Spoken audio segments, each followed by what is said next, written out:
میرپور آزاد کشمیر میں منہاج welfare foundation کے زیر اہتمام رعایتی دسترخوان کے 6 پوائنٹس کا افتتاح کر دیا گیا۔ افتتاحی تقریب میں ایڈیشنل کمشنر میرپور چودھری ساجد اسلم، منہاج ویلفیئر فاؤنڈیشن پاکستان کے کنٹری ڈائریکٹر بریگیڈیئر ریٹائرڈ عمر حیات، چیئرمین ضلع کونسل میرپور راجہ نوید اختر گوگا سمیت علاقائی سماجی شخصیات اور منہاج ویلفیئر فاؤنڈیشن کے رضاکاران نے شرکت کی۔ منہاج ویلفیئر فاؤنڈیشن کے منتظمین نے بتایا کہ رعایتی دسترخوان کے ہر پوائنٹ پر روزانہ 100 افراد کو رعایتی اور معیاری کھانا 50 روپے میں فراہم کیا جاتا ہے۔ Additional deputy commissioner Mirpur Chaudhry Sajid Aslam نے دوران خطاب کہا کہ اللہ کچھ بندوں کو دے کر آزماتا ہے اور کچھ بندوں کو نہ دے کر آزماتا ہے۔ اللہ کے بندوں کی خدمت کر کے دلی سکون ملتا ہے۔ انہوں نے منہاج ویلفیئر فاؤنڈیشن کے ساتھ اپنے ہر طرح کے تعاون کی یقین دہانی کروائی۔ آخر میں ایڈیشنل کمشنر میرپور چودھری ساجد اسلم اور دیگر مہمانوں کو شیلڈ بھی پیش کی گئیں۔ ایک ویلفیئر اسٹیٹ کی ذمہ داری ہوتی ہے، لیکن ہمارے یہاں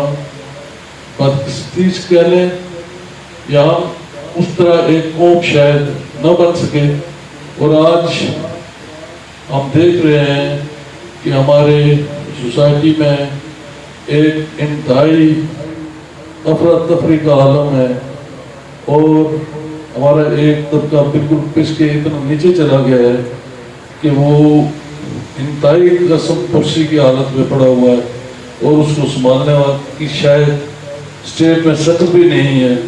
تو اب آپ این جی اوز، یہاں ایک این جی او نہیں ہے بلکہ بے شمار این جی اوز ہیں جن کو میں جانتا ہوں، وہ لوگوں کے لیے کام کر رہی ہے، لیکن یہ اکیلے شاید ان کے بھی بس کی بات نہیں ہے۔ اس میں ہماری سول سوسائٹی اور مغیر افراد ان کو سامنے آنا ہوگا انشاءاللہ۔ یہاں تک ہمارے تعاون کا تعلق ہے تو ویسے ذاتی طور پہ تو میں یہاں ایڈیشنل کمشنر ہوں، لیکن جہاں بھی آپ کو میری حیثیت ساجد ضرورت پڑتی ہے تو انشاءاللہ میں حاضر رہوں گا، اور آپ کے لیے جو ممکن ہوا وہ کام کروں گا۔ اسی طرح اب چونکہ اس تقریب میں ہم لوگ آئے ہوئے ہیں تو میں اپنی طرف سے آپ کے اس پروجیکٹ کے لیے 50,000 روپے کا اعلان کرتا ہوں۔ بہت شکریہ، بہت بہت